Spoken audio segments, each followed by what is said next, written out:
Cool. We are live. First of all, I would like to say thank you to anyone tuning in for the Space Curious podcast.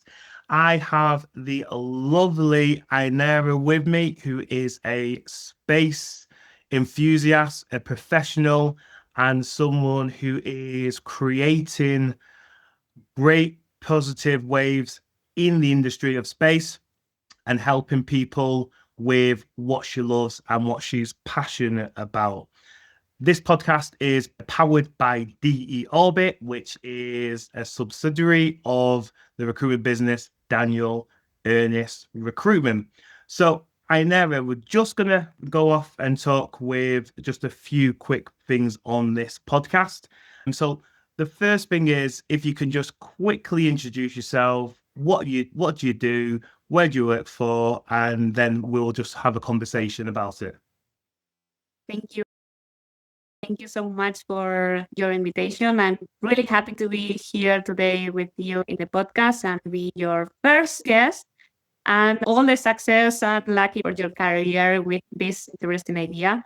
Thank you. And yes, my name is Ainara, and I am from Spain. And as you mentioned, I am a professional in the space sector.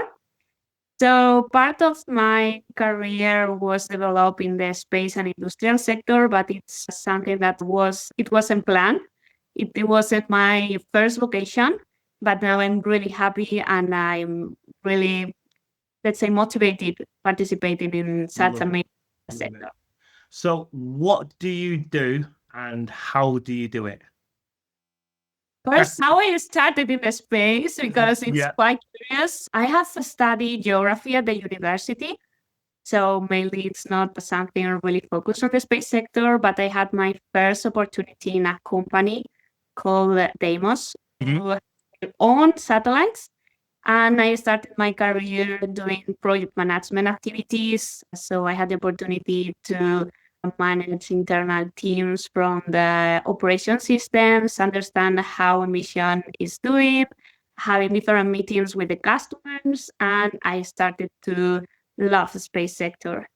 After that first step, I had the opportunity to work in two additional space companies with a different focus. So after more than 10 years in the space and working in these amazing ideas, I had the opportunity to work with the space images, but as well in how a satellite mission is building, how to coordinate in different teams, and the last position that are more focused in the business development, where I am trying to open new opportunities in the international market. So you can imagine that I had the opportunity to meet really interesting people, brilliant people from everywhere in the world. So that is absolutely fantastic. And it just shows when anyone's looking to get into the space industry that the door is open and you can go into so many different areas. It's not just about rockets, it's not just about satellites, it's not just about lunar, it's not just about space mining, which is the next thing now. The barriers to entry now is just open for everyone. Please, anyone that is listening, hearing this podcast, don't think that you may not be right for it, because even if you're a geography teacher, the first three letters of geography is geo, and geo can take you into so many different avenues. So even if you're a geography teacher, if you're studying in a university now and you're doing your university degree, please look into this sector because it's growing so much and so exponentially. People are saying the job market is dying. In some ways it is, but what is great about the space industry, it's filling the gap for the unfortunate situations that we're having in the technology side. Now, I did mention university, and I've got a question for you on here. It was the STEM. So if you can give me a bit more information about how you're inspiring people and what you're doing, because I think is a fascinating story. yes, I have started to collaborate with one organization here in Spain. It's called ASTI Foundation, ASTI Foundation. Sorry, what was that? Sorry, what was the company? ASTI Foundation. Yeah. So Okay. an organization that they creating a really big networking of girls working in the STEM sector, means science, technologies, math, so on. And they find some free time in their schedules just to inspire other young girls. It's really impressive the impact that something volunteer has in our real world. And probably it's one of the most motivated projects that I'm collaborating for because I really can see the effect in the girls. They organize in different activities. One of them is that you can guide during 1 year to a girl, young girl, trying to accompany her, trying to listen what they need and support in all the decisions that they are having to do in the next years related to how to study, where, what type of sector, and what could be the laboral opportunities in the future.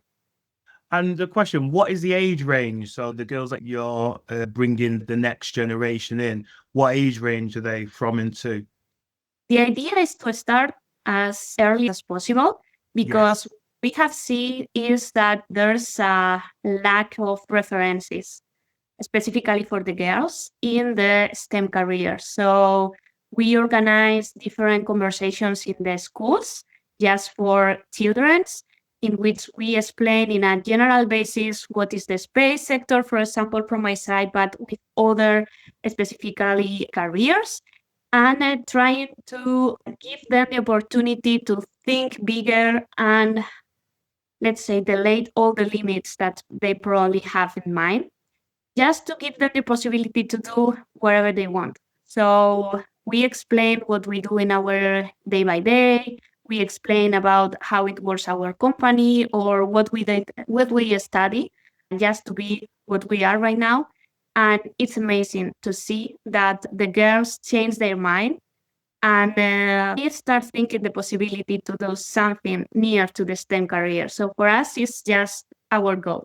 Yeah, I love it. And you've said exactly what is absolutely needed as young as possible.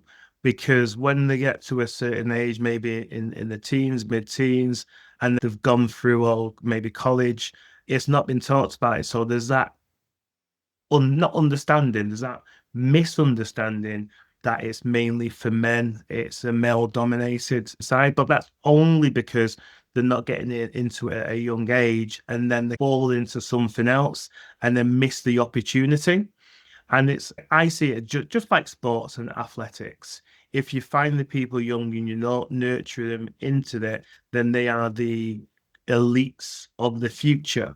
So what you're doing is absolutely extraordinary because you are literally creating the elites of the future and giving the girls the communication, the knowledge, and also I guess it's all about the confidence, because once they know the subject, that's when the confidence comes. And then that's when they start speaking to another girl, another friend. And then I love the word compounding. So what you're creating is a compound effect, which, yes, at the beginning, it's very slow and you don't see it. But years down the line, what you've created will compound into an army of professional young ladies who are now pioneering in so many different areas. So your contribution is definitely noted and welcomed, and it's a fantastic thing that you're doing for this sector. So again, I will when this goes live, I'll put links to obviously the group that you're connected with, and then obviously people can learn more about that as well. Another question actually, is it just focused in Spain? Or is it an international, national, European group that you're working with? Currently, it's based in Spain. We are trying to open, let's say, subsidiaries. And what part of Spain? They have different places. They are based in they are based in Valladolid. They are based in everywhere because the idea is to have something presentially just to meet all of the mentoring girls and just to share this initiative in the different schools. But at the end, all the mentor seasons that we are doing with the students, for example, we are able to do it virtually. So that is to, let's say, have a balance between our professional careers, our these initiatives, and so on. So I hope they are doing a really great job. So I hope they will be able to do it in an international way. But for sure, I'm sure that there are a lot of organizations, a lot of girl groups that are doing similar actions because it's something more common nowadays. The numbers in terms of the number of girls are studying STEM careers, they need to be increased. Absolutely. And people are more conscious about that. I think there are like three main pillars when we talk about this situation. One of them is the vocation. If you have a vocation when you are a child, that's perfect. Everything is easier, I think. But if you don't know what to do with your life, the pressure increases and you have to take decisions in an age that it's very difficult for you. You think this is the most important decision in your life, and we have to share with them that this is really important. But if it's not linear, they will have options to modify, change, go back, and move forward in the future. So it's really important they don't have this vocation, show to them a wide range of opportunities with references. This is the second main pillar for that conversation. Because let's say we need to break the barriers in terms of why girls are not studying STEM careers. Because sometimes it's just a matter because they don't receive a good way to teach the maths. So that's quite simple because at the end, STEMs are more than maths. There are a lot of soft skills needed to work in this world, in this STEM world, that it's independently of the maths, for example. And the third pillar is the limits. The glass ceiling that we mentioned, the imposed, let's say that there are really lack of confidence on the girls that they are not allowing to get higher positions. And the values are there. So we need to push all together to having the opportunity to select what they want to do without any type of limit. Yeah, exactly. That is a fantastic explanation. And as you've explained eloquently as well, it's the education, it's the communication, which will give the girls the confidence and thinking, okay, it's the soft skills in this area I can actually develop. And also just directing and pinpointing that, okay, with these grades that you're going for, this is what it can bring you into, and it will just give you more opportunities and options. And I guess it's always that thing where you look at, it's just built in with boys and girls. Good boys normally just are bullish, so they go through and they'll just try and do anything, whereas girls, not all, I'm talking about the average guys, by the way, the average, so don't pull me up on this, but with boys, they tend to not be afraid to make as many mistakes. But with girls, they seem a bit more reserved when it's going into these things. There's, what happens if I look silly? What happens if I don't know what I'm talking about? What happens if there's too many males in this environment? The thing is, if we keep asking those questions, we're never going to go into it. We should be thinking, what if it works out? What if I do well? What if I can now inspire someone else to take that leap that I took, and then someone else will do it as well? Another question for you. So and you may have touched on this, what inspired you to get into space? What was it, a passion? Did you have a rocket as a child? Did you have a telescope, binoculars? What was it about space? In my case, it's not a matter of vocation. So I started to work in the sector and I just find an amazing area.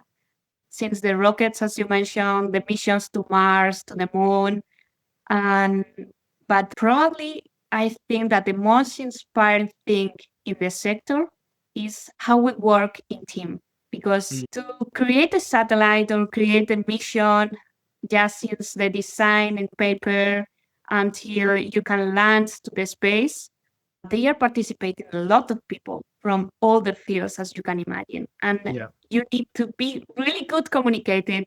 You need to collaborate, and you can get really a big projects for that. So probably it's more how do you have to work in the sector than the sector itself. That space is amazing. Of course, we have some weeks ago the Artemis mission. We can see in live how the mission is orbiting and so on, and that's impressive. New technologies that start to developing for the sector, but teamwork is really amazing. Exactly. And for the audience as well, who are interested in the satellites, or that they may be thinking, I don't need a satellite, it's not going to affect me, it's not going to help me.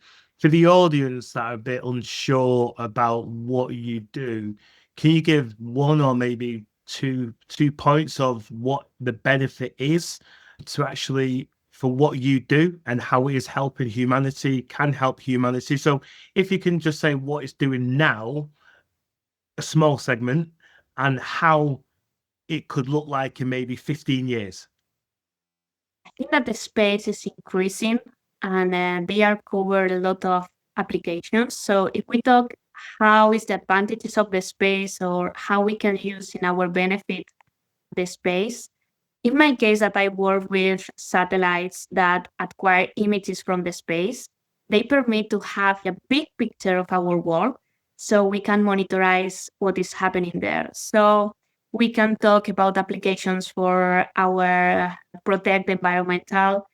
Let's say we talk about how to measure methane, for example, but we can support our emergency teams when there's a disaster like a flood or like an earthquake, and you can use the space for that.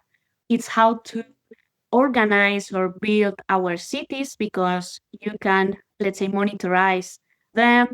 We can make studies about how our ice is moving, increasing or decreasing the area. You can imagine the number of projects and use cases that you can do or develop with the space sector. And specifically with my field, that is the Earth observation. It's just amazing. Perfect. And what's your take in maybe 10, 15 years? Because obviously technology, due now to AI, very deep machine learning research. I've forgotten the other technology now, which just escapes me. Everything's moving so quick. I've forgotten what it's called. It'll come to me later. But anyway, quantum technology as well, quantum computing. Is it agentic AI? Yeah, agentic AI.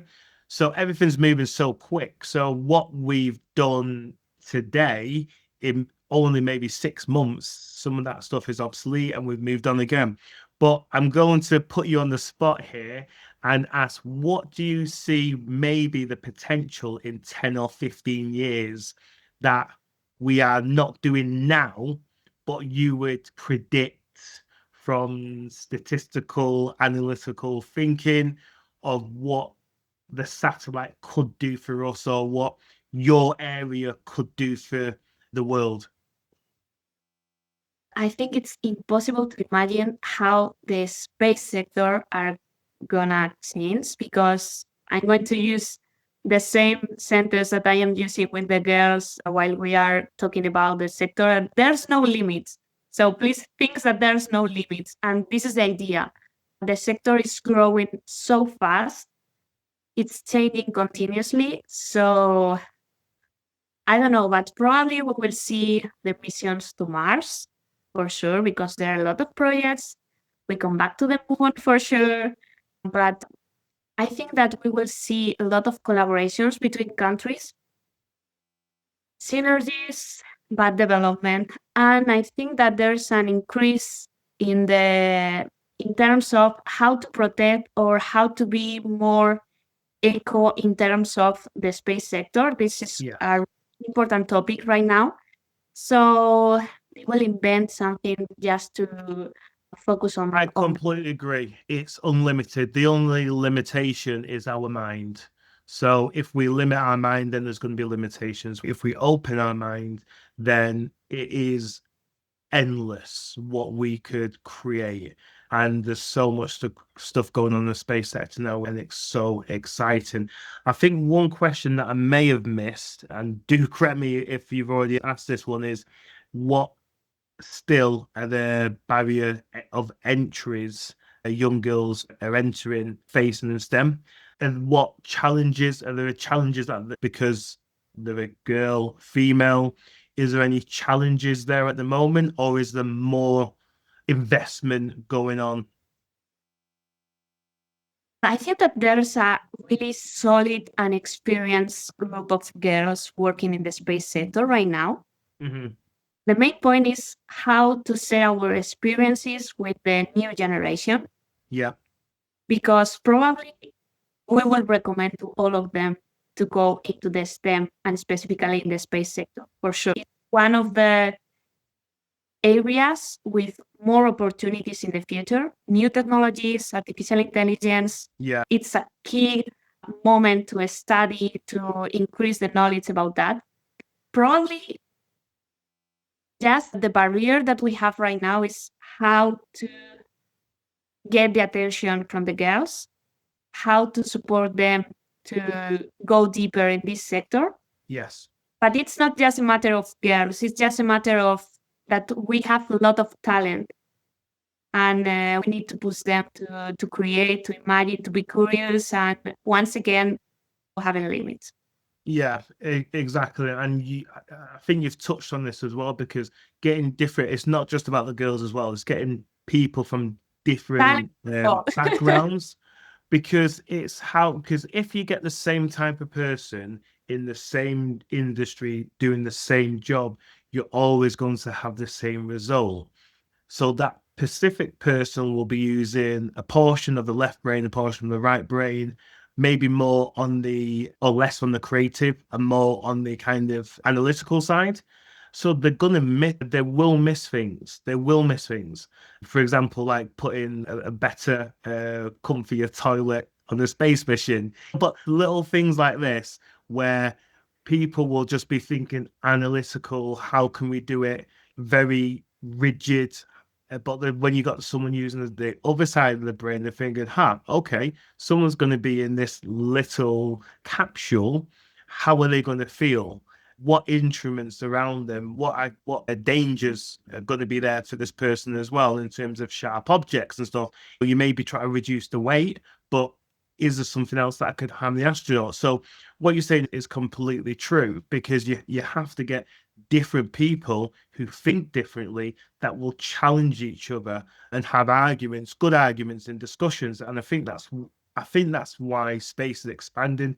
The industry is expanding so quick, because there's so many different brilliant minds coming together now, and they're asking different questions versus the same questions that were asked again and again.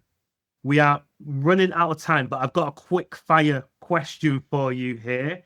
So you need to be ready and you need to be prepared. I'm trying to find my notes. So let me see what I've just done with them. My phone just keeps going on a. Okay, where is it? Where is it? Where is it? Where is it? Where is it? Where is it? Okay, here we go. So, very quick questions.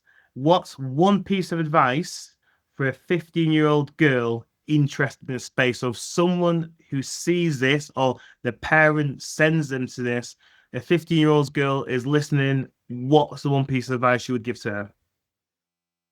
I just have to say that be curious, because you're curious, you're just continuously thinking how to go far away, and you get how to be involved in the space sector. So Yeah, just curious. Be prepared for that. perfect. Perfect. Curiosity creates more imagination, more thinking, and more caring. So I love that. Okay, so that was one. A myth about the space industry. Probably the most of the people think that who are working in the space sector is someone who is really brilliant in maths and they are just reading continuously or something like this. And there are a lot of ways to participate or to be involved in the space sector, not just as an engineer, for example, but you can be part of the communication teams. You can be part of the marketing team, human resources, legal department. So it's not just a matter of I'm a special engineer. Love it. Absolutely love it. So exactly, that is one myth, because everyone just thinks you have to be the most brilliant and brightest in maths and science and triple science and quantum physics, quantum mechanics, string theory, and all this stuff. But there's so many different avenues you can get into it, guys. I'm excited about this because the market is expanding and there's so many opportunities for what they would call the average person. So next question. I've asked you about the myth about state of space. A skill that will matter most in the next 10 years? Space related. Probably resilience. Yes. Okay.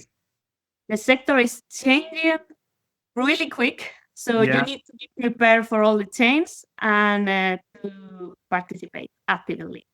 Love it. Love it.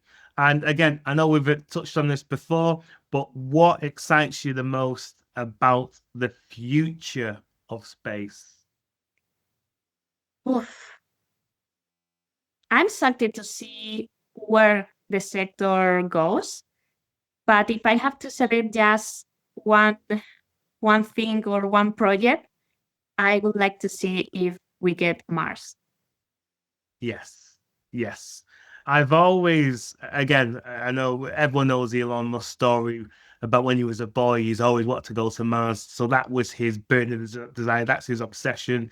This is why he's put people that don't know, Elon Musk has got a company called the Boring Company, as in boring tunneling as well. So what would you need when you go to Mars? You're going to obviously need proper equipment and know how to bore and tunnel.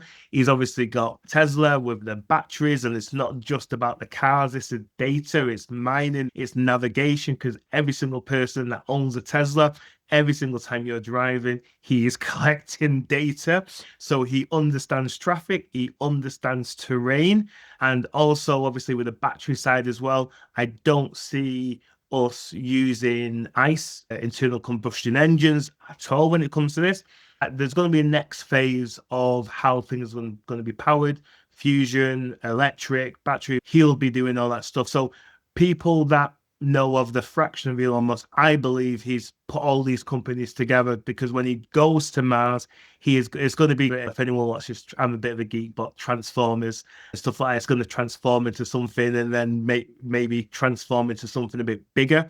But yeah, so I'll go off and talk about that too much. So the next thing is, in fact, before we close, is there anything that I haven't asked you that you wanted to answer or you wanted to mention at all before we close off this fantastic podcast?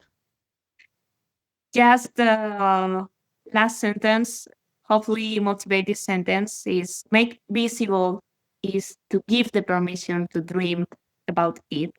So thanks for the opportunity to talk about space sector, but also about the initiatives, about how to support our next generation to, let's say, about the pressure about the future and permit to dream about big projects. Yeah, dream. It's all about dreaming big, and it's about curiosity, and it's looking up, it's looking at the stars and having that wonder, that wow, that we are here. And if you zoom out and zoom out, you can't even see Earth, and it's what is out there, and we will find out. We just need to be more curious, as you said, and we need to keep dreaming. So, Ainara, for people that are not connected with you on LinkedIn or other social media, what's the best thing? So, if someone sees this now and said, "Oh, we're in Spain. I've got children, girls, and they're interested." How can people get in contact with you? What's the best way? So probably the best way is through so we can with them my full profile just for any conversation. I will be more than happy to connect with the people and share more about the initiatives, about the space sector, and so on. But as well, probably the people which are involved in the space sector, we can meet in any event globally because I'm traveling a lot on that. Now I'm currently working on a space Spanish company called 𝗦𝗦𝗧. So probably we can see in some events. But for sure, we are open to connect. Wherever you want, we can share as well the email, so on. So happy to connect with all of them. I absolutely love it. So going off your LinkedIn, open space, Earth observation, international business development, MBA, STEM girl mentoring. It's been an absolute pleasure talking with you, having conversation with you, and you are the first guest on the Space Curious podcast, and it's been an absolute blast. Thank you very much. Thank you so much for the opportunity. And again, good luck. And if you want to come back, I will be at your disposal. So 100% we'll have you back. Thank you so much. thank you so much. Okay, that's it. All done, all recorded, all transcribed. So what I'm going to do is I'll go to the lab over the weekend. I'll put it all together. I'm figuring out where I'm going to do it. I am creating it. I've already created a YouTube podcast, so that will all go in there. But I want to get onto other platforms as well. Yeah. And then what I'm potentially going to do as well is chop some stuff up and just do it segments and then get the whole thing as well. So on LinkedIn, it may just be segment after segment, but then there'll be a link to the full podcast. But you've been absolutely amazing. Thank you. Thank you so much. I really appreciate your time. I know it's late in the evening for you and you are mega busy. But yeah, it really warms my heart that you connected with me on LinkedIn. You've connected it with the Space Curious group as well, and you're the first person to be on the podcast. I am beyond words and very grateful and appreciative of your time put into this. So thank you so much. Thank you. It was my pleasure. And it was my first time participating in a podcast in English. English, yes. I know, and your language in English language is unbelievably fantastic. Unbelievably The only fantastic. point that I was worried about the participation was the English. Yeah. So no, absolutely fantastic. Unfortunately, I don't speak a word of Spanish apart from the basic hola, gracias, and that's pretty much it. But yeah, my ambition is hopefully I will do more business in Spain because that's where I want to relocate to. But we shall see. We shall see. Once again, if you need something from my side, just you have my contact, so just let me know. And I hope that the result is great. I will share to everybody, and I am really excited to see what we have for records. So. Me too. Okay, thank you so much. You have a great evening. Take care. Thank you. Bye now. Bye bye.